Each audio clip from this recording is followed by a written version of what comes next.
My parents gave my sister a luxury villa and me an empty parking lot. You can always sleep under the stars, they scoffed. But when I turned it into a business, they wanted a piece. I should have known this dinner was a trap. My parents never invited me unless they had a reason, and usually it was to remind me how disappointing I was to them. But I went anyway because deep down I still had that stupid hope that maybe, just maybe, this time would be different. I work as a mechanic. Nothing fancy, but I'm good at it. I fix things, I get paid, I mind my own business. Meanwhile, my sister Valeria, she's their perfect little angel. Never worked a day in her life. Always had everything handed to her on a silver platter. She could set the house on fire, and they'd still find a way to blame me. So I walk in and Valeria is already there, sipping wine like she owns the place. Dad's at the table, skimming the newspaper.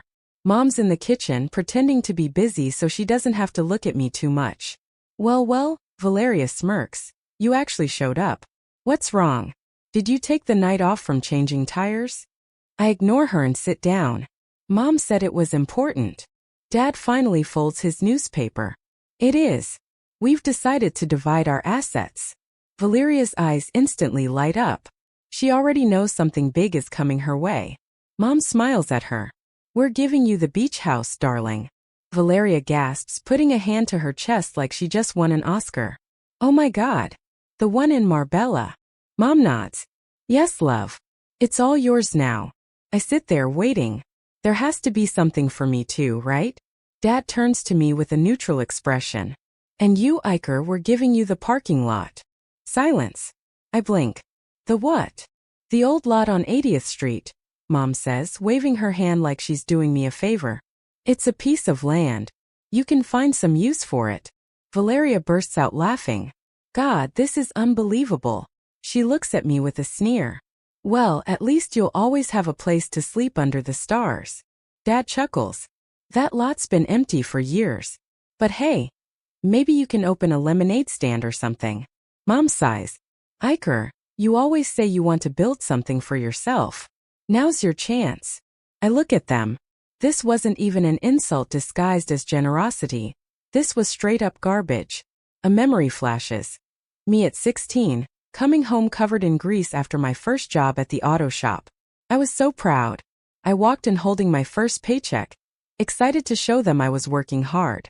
Valeria was on the couch, complaining that she wanted a new car for her birthday. Dad didn't even look at me. So you're going to smell like oil for the rest of your life, huh? Mom shook her head. Well, at least he's useful. Maybe someday he'll fix our cars for free. Valeria never had to work. That same week, they bought her a brand new BMW. And now, here we were years later and nothing had changed. I take a deep breath and push back from the table. Are you serious? Dad shrugs. You should be grateful we're giving you anything. Valeria snickers. Maybe someday you'll earn enough to buy some real property. They start laughing like this is the funniest thing in the world. I grip the edge of the chair so hard my knuckles turn white, but I don't yell. I don't argue. I just feel. Fine. Mom frowns. That's it? You're not going to say thank you. I stand up. Oh, I'll do something with it. I look at Valeria. And when I do, don't come knocking. She rolls her eyes. Yeah, right. I can't wait to see what you do with a slab of concrete. Dad shakes his head, muttering. Always so dramatic. I walk out without another word. Fine. They thought they could humiliate me. I would turn that useless parking lot into something they would never see coming. And when I did, they would regret every single word. I stood in front of that parking lot, staring at it like it was some cruel joke. Cracked pavement, weeds sprouting between the asphalt, a rusty old sign barely clinging to its post. My parents hadn't just screwed me over. They'd laughed while doing it. Fine. They wanted me to fail. I'd make sure they choked on their own words. The next morning, I applied for permits to allow food trucks. If this was nothing but a slab of concrete, then I'd make damn sure it was a profitable slab of concrete. In less than a week, I had contracts with some of the best food truck owners in the area. Tacos, burgers, coffee, even some overpriced vegan bowls for the hipsters. I took out a small loan not from a bank but from my boss at the auto shop, a guy who actually believed in hard work. I used it to install lights, seating, music, and banners to turn the place into something real. 3 weeks later, that useless parking lot was now a fully functioning food truck market, with live music and lines of people snaking around the block. And that's when the real fun began. About a month later, when the place went viral on social media, I saw her. Mom showed up in her expensive coat, looking around like she just walked into a landfill. I was checking inventory when she approached. "So this is what you've done," she said, wrinkling her nose at the sight of the crowd enjoying their food. I didn't even bother looking up. "Yeah, well, you gave me garbage. So I made it work." She exhaled sharply, clearly disappointed. "This isn't a real business," she said. "It's just a phase, right?" I let out a bark of laughter. "A phase that's making more money than Valeria's influencer career." Her face tightened. And as if on cue, Valeria appeared around the corner. She stopped dead, her usual smug expression vanishing as she surveyed the place. "What the hell?" she blurted out, frowning. "You turned this into, what is this, a flea market?" I smiled. "It's called a successful business." She scoffed. "This is a joke. This isn't real money." I gestured around. "Oh yeah? Then why are hundreds of people spending their fake money here every night?" Some customers even clapped. Valeria's face turned red. "Mom, say something," she whined. Mom cleared her throat. "Iker, we're just worried. This doesn't seem stable." I raised an eyebrow. "Stable like the fully furnished beach house you gifted Valeria?" Valeria quickly interjected. "You can't sell this. This is family property." I let out a short laugh. "Oh, now it's family property? Funny, when you were mocking me, I don't recall hearing the word family in the conversation." Her jaw tightened. "This isn't fair," she snapped. "You didn't earn this." I turned slowly to face her head-on. "Are you seriously saying that to me?" She crossed her arms, but her confidence wavered. "I'm just saying selling it would be betraying the family." I tilted my head. "When you threw it in my face like a joke, that wasn't betrayal?" Mom seemed to search for something to say, finally landing on, "Well," she said cautiously, "if this business is doing so well, maybe we should talk about a partnership." I stared at her, then I laughed, so hard that several customers turned to see what was going on. "Are you kidding me?" I asked. "You ignored me, you humiliated me, you gave me nothing. And now that I've turned it into something, you want a piece." Valeria crossed her arms. "It's family money now." I took a step forward and looked her directly in the eye. "You already got your piece," I said coldly. And without another word, I turned my back and walked straight into my business, leaving them standing there like statues.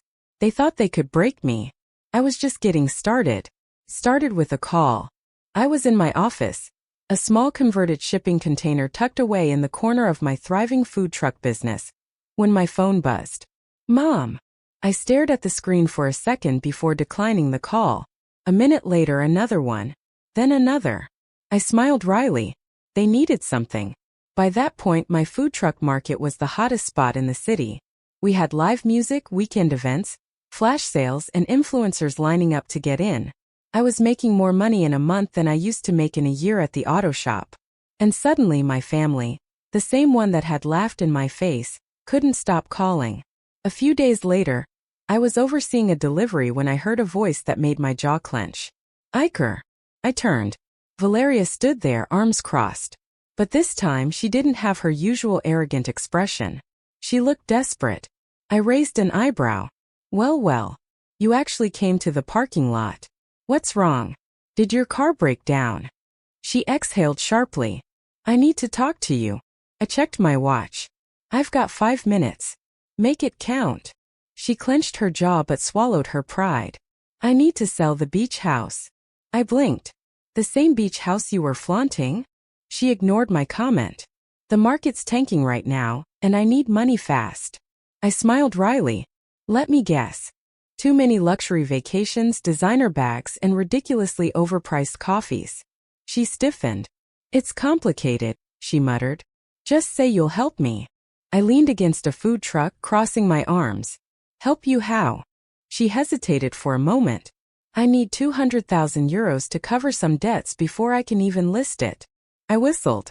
"Wow, that's rough." I turned to the delivery and waved to the driver. "Anyway, good luck with that." She grabbed my arm. "Are you serious? You have the money. I shrugged her off. Oh, now my business is real enough for you to ask me for a loan, huh? Her face flushed red. Iker, we're family. I laughed. Funny. Last time we spoke, you told me it was a joke. Where did all that energy go? She opened her mouth but didn't know what to say. Finally, her voice dropped to a murmur. I'll pay you back. Please. I stared at her for a long moment, then leaned in slightly. No, I said. Her eyes widened. No. I smiled. Exactly. The same way you mom and dad said no when I needed support. The same way you all laughed in my face. So no, Valeria. I'm not bailing you out. She took a step back, genuinely shocked, and then her anger exploded. Are you serious? You're going to let me fail? I shrugged. Not my problem. And I walked away. But the story doesn't end there. A week later, I arrived at my business to see my parents waiting at the entrance. Mom had that pinched, annoyed look on her face. Dad just looked tired. Iker, Mom began. We need to talk. I sighed. Let me guess. Valeria ran crying to you. And now you're here to talk some sense into me. Mom pursed her lips. This is a serious situation. Dad spoke up. We need your help, son. I raised an eyebrow. So? Oh, now I'm your son again. Mom sighed. Your father's business isn't doing well. We're in financial trouble. I fought the urge to smile. Oh, really? I said, feigning surprise. The family that gifted my sister a mansion and gave me a piece of concrete is having a crisis? Who could have imagined? Mom's nostrils flared. Don't be childish, Iker. I tilted my head. Childish like laughing in someone's face when they're down? Dad grunted. We don't need a lecture. We need a loan. There it was. The golden moment. I stroked my chin. How much? Mom swallowed. 500,000. I burst out laughing. 500,000? Don't even think about it. Dad nodded, looking defeated. You're successful now. You can. I let that hang in the air. Then I smiled. Let me tell you something about family. I took a step closer. Family doesn't mock you when you're struggling. Another step. Family doesn't treat you like a joke. One more. Family doesn't show up only when they need something. Mom's face paled. Dad muttered, Iker, please. I exhaled and shook my head. You made your choices. I gestured to my business. My success, my empire. And I've made mine. Then I stepped back. I'm not giving you a cent. Mom gasped. You're ungrateful. I raised a hand. We're not done here. I turned to leave. Iker, Dad called out. If you walk away from this. I turned back. If I walk away? I repeated. Like you walked away from me? Silence. Then I nodded. That's what I thought. And I left them standing there. The next part, my revenge, wasn't just about saying no. It was about making sure they watched me win. I thought I was done with them. I'd made myself absolutely clear. There would be no money, no help, no second chances. But people like my parents and Valeria don't take no for an answer. And as expected, a few days later they came back swinging. It started small, bad online reviews. I was checking my phone when I saw the first one. This place is overrated. The food is expensive and the owner is incredibly rude. Would not recommend. Then another. My experience was terrible. The staff is unprofessional. And the whole place smells like garbage. And another. Don't support this business. The owner is a selfish, ungrateful person who doesn't care about his family. I let out a low chuckle. Nice try, Mom. She always had that habit of playing the victim. First, she'd throw you under the bus, then act offended. I could picture her perfectly in the kitchen, furiously typing out fake reviews between sips of her overpriced wine. But they didn't stop there. A few days later, a city inspector showed up. Anonymous complaint, he said, looking almost embarrassed. Someone reported that your permits might not be in order. I nodded. Let me guess. A middle-aged woman and her spoiled daughter. The guy scratched his head. I can't say who filed the complaint. But something tells me you already know. I knew exactly who it was. And then came another complaint, this time about my seating area supposedly violating spacing requirements. Then another about the noise level and another about food safety. They were trying to bury me in legal red tape, drown me in fines. They wanted to destroy my business before it grew any bigger. But here's the thing. I'm not that easy to take down. Instead of panicking, I counterattacked. I hired a lawyer. Every permit, every license, every regulation was reviewed and secured so meticulously that even the city inspector admitted there was absolutely nothing out of place. I doubled down on my marketing. They wanted to ruin my reputation? I would drown them in positive publicity. I organized special events, giveaways, live performances. I reached out to local influencers and even invited them for VIP tasting nights. They thought expansion was a problem. They had no idea what was coming. I rented the extra space next door and opened an outdoor beer garden. I made deals with local artists to host weekend craft markets. I turned their petty attempt at sabotage into free advertising. And the business exploded. Then Valeria made the biggest mistake of her life. It was Saturday night, our busiest night of the week. The air was thick with music, laughter, and the aroma of fresh tacos. Lines stretched all around the place. We were packed. And then I heard it. A voice shrill and angry near the entrance. "This place is trash." I turned. Valeria. Her hair was a mess, her makeup smeared. Her expensive designer dress crumpled like she'd been crying in her car before coming in. Mom was right behind her, grabbing her arm. "Valeria, stop it. This isn't." Valeria wrenched herself free. "I can't believe you think you're better than us," she screamed. "Look at you. You're a mechanic playing businessman." Some customers turned, pulling out their phones. I smiled. Perfect. I walked toward her, keeping my voice calm. "Valeria, leave." She stumbled forward. "Now you think you're a big shot, huh? You think you're better than us." I smirked. "I don't have to think it. I just am." Her face contorted with rage. "You're nothing. Nobody." And then splash. I didn't even see it coming. She grabbed a drink off some random customer's table and threw it at me. A wave of cold beer soaked my chest. The entire food truck market went dead silent. A second later, 2 of my security guards tackled her to the ground. The crowd erupted in murmurs and gasps.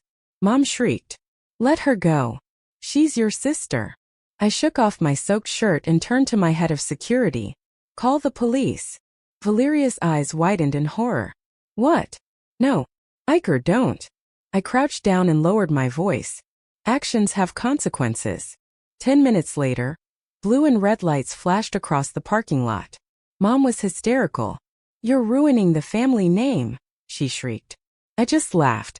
"Lady, you did that all on your own." Valeria was escorted to the police car, crying and pleading. She looked exactly like I had years ago when they humiliated me. But unlike them, this time I felt nothing. Mom turned to me, her voice trembling. "She's your sister. Do something." I crossed my arms. "Or do you mean do something like when you gave me nothing and laughed in my face?" She had no answer for that. I turned and walked back towards my customers. "Oh, by the way," I said over my shoulder, "I hope the beach house was worth it." And then I went back to running my thriving business. They wanted to watch me fail. Now they had front row seats to my success. After the Valeria fiasco and her arrest, I thought they'd finally get the message. I was wrong. A week later, Mom and Dad showed up at my business again. This time they weren't arrogant. They weren't laughing. They looked desperate. I was in the middle of a meeting with my event planner when I saw them. They hovered near the entrance, awkward and out of place. For years I'd been the one feeling small beside them. Never enough, never worthy. But now I was the one in control. I finished my meeting, let them wait a little longer, and finally walked over. "You're back," I said, my tone casual. "Let me guess. Valeria sent you because she's too ashamed to face me herself." Dad cleared his throat. "We need to talk, Iker." I raised an eyebrow. "Ah, yes. Like the talk we had when you laughed in my face and gave me a piece of concrete while Valeria got a mansion." Mom pursed her lips. "This isn't about the past." I let out a dry laugh. "Oh, it's absolutely about the past. Because if you hadn't treated me like garbage, you wouldn't be here now, begging me for help." Her eye twitched, but she tried to maintain her composure. "We're in trouble." I already knew. Valeria had maxed out her credit cards trying to keep up appearances. Her beach house was on the verge of foreclosure because she'd refinanced it 3 times to fund her influencer lifestyle. And Dad's business was bleeding money because the economy tanked and his trusted partners abandoned him. They were sinking. And now I was their only life raft. Dad exhaled. We're family. And family helps each other. I burst out laughing. That's rich. I looked at Mom, then at Dad. You didn't give a damn about family when you were tearing me down. But now that you're broke, suddenly it's all about family. Huh. Mom stiffened. You have more than enough to help us. Why are you being so spiteful? I stepped forward and lowered my voice. Spiteful? Oh no. Spiteful would be buying your house just to kick you out of it. Their eyes widened. Dad's face paled. You wouldn't. I smiled thinly. I wouldn't? Because here's the thing. I'd been waiting for this moment. After Valeria's meltdown, after their cheap attempts at sabotage, I knew they'd come crawling sooner or later. So I made a backup plan. While they were drowning in debt, I was buying property, expanding. And guess what? Their house, our childhood home. The bank had put it up for sale. And I bought it. Mom's face went paper white. No, she whispered. You're lying. I pulled out my phone, scrolled through the screen, and showed her the confirmation email. Iker Ruiz. New property purchase confirmed. Dad's hands trembled. You bought our house, he whispered, his voice breaking. I tilted my head. You mean the house you told me wasn't my home anymore? The same one where you let Valeria treat me like trash. Mom grabbed my arm. Please, Iker. We'll do anything.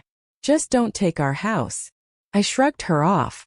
Now you understand how it feels to have something ripped away from you. She started to cry, but I didn't care. And then the final blow. I looked at them both and took a deep breath. You know what? I said slowly. I'm not a monster. I'll let you have the house. Mom gasped. You will. Dad let out a shaky breath of relief. I smiled maliciously. Of course. On one condition. They both nodded frantically. Anything. I pulled a pen and paper from my pocket, a contract I'd already prepared. You can live in it. But I own it. And you'll pay rent. Every month. No late payments. Mom's jaw dropped. You can't be serious. I leaned closer. Oh, I'm dead serious. Dad swallowed hard. How much? I named my price. It was high. Very high. More than fair for the market, but high enough that they'd feel it every single month. Mom's face twisted in horror. You're charging us to live in our own home, she snapped. No, I said with a smile. I'm charging you to live in mine. Silence. Dad exhaled. We don't have a choice, do we? I shrugged. Of course you do. There are plenty of cheap motels in the city. Mom glared at me. But she knew she'd lost. Slowly, with trembling hands, Dad signed the contract. Mom snatched the pen from his hand and pressed it to the paper so hard I thought she'd break it. When they were done, I calmly folded the contract and slipped it into my pocket. Mom wiped her tears, her face a mask of pure humiliation. They'd spent their lives belittling me, laughing at me, treating me like I was nothing. Now I owned their house. I owned their future. I owned them. And as I turned back to my business, I smiled. They thought I'd amount to nothing. Now I had everything. And they had nothing.